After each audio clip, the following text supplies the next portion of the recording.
I'd like to take a moment to let you all know about a new non-profit organization started by my brother Craig. It's called Treats and Truth. They fill oversized brown lunch bags with snack items, chips, crackers, popcorn, cookies, etc. Also, a bottle of water, toothbrush, toothpaste, sanitary wipes, and most importantly, a small gospel-tract book of John. No cigar? I'll have to talk to him about that. The bags are then hand-delivered to the homeless and people in need in and around the Los Angeles area. Let's help get this ministry off the ground. They're a 501c3 tax-exempt organization, so any and all donations are tax-deductible and greatly appreciated. Visit their website at treatsandtruth.org. Check out the show notes for the link. Also, please follow them on Facebook and Instagram. Thank you.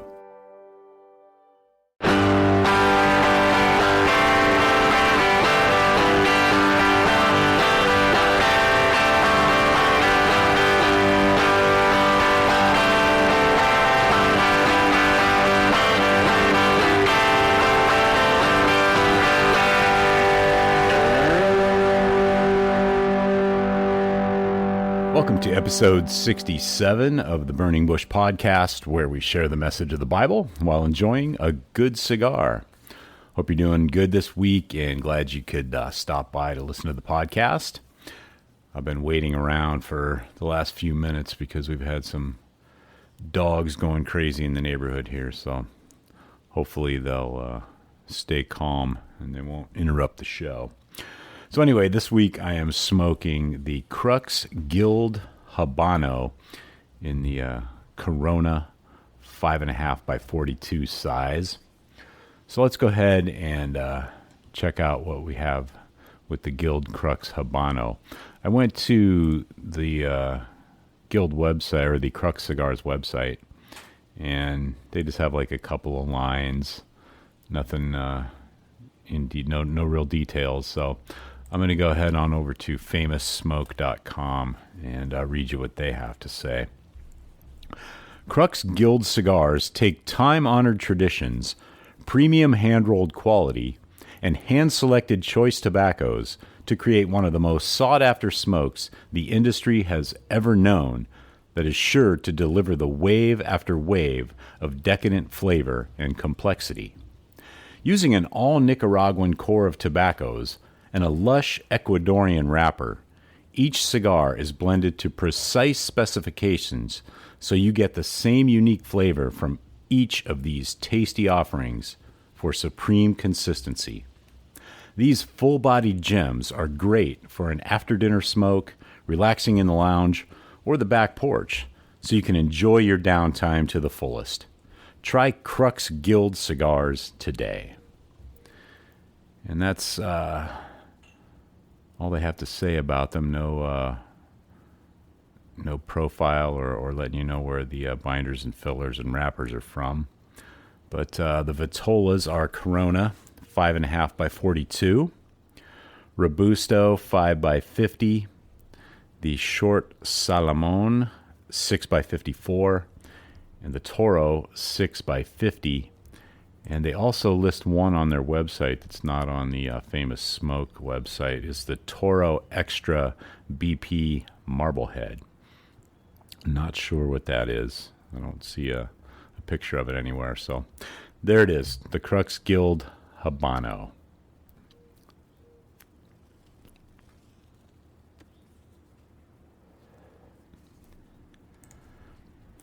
So let's go ahead and get back into Dr. Justin Bass's book, The Bedrock of Christianity. We're still in chapter 4 this week, and the name of this section is This is My Body, Which is for You. Even if Isaiah 53 may be the scriptural background to the phrase, for our sins, and the earthly church taught that Jesus' death was substitutionary in nature, could the historical Jesus himself have suggested this? It seems very likely. As referenced above, the other most significant tradition that Paul received is the Last Supper tradition he quotes in 1 Corinthians 11, 23 through 26. Within these verses, we have the earliest recorded sayings of the historical Jesus. And what does Jesus say? "This is my body, which is for you. Do this in remembrance of me." 1 Corinthians 11:24. "This cup is the new covenant in my blood. Do this as often as you drink it in remembrance of me." 1 Corinthians 11:25.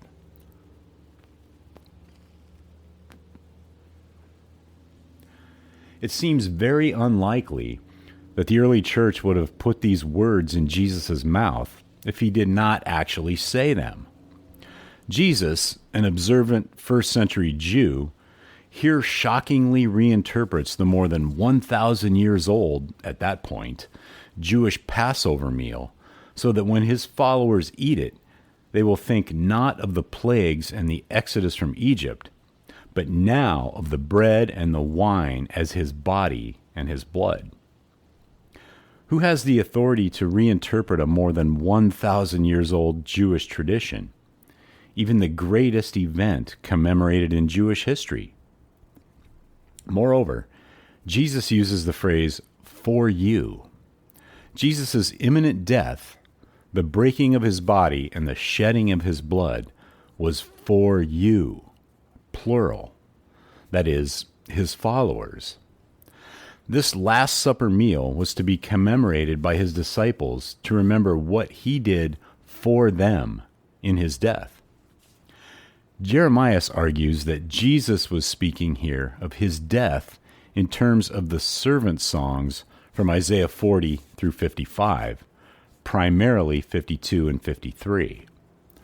Like the claim that Jesus died for our sins, Jesus' words at the Last Supper have Isaiah in the background.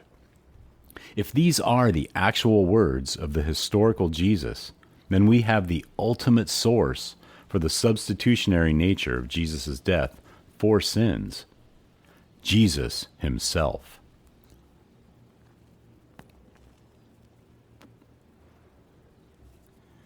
To recap what we've seen so far in this chapter, that Jesus was crucified, Christ died, in either AD 30 or 33 under Pontius Pilate, is as historical as anything can ever be. It is a bedrock fact of history.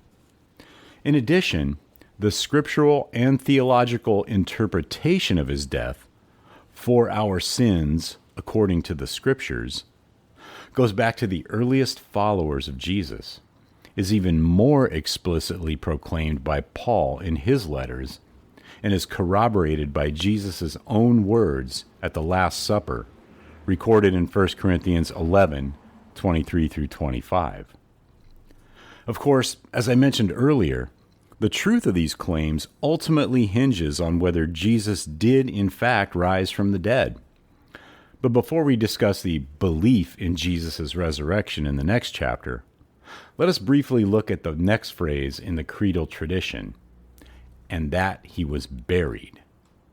1 Corinthians 15, 4a.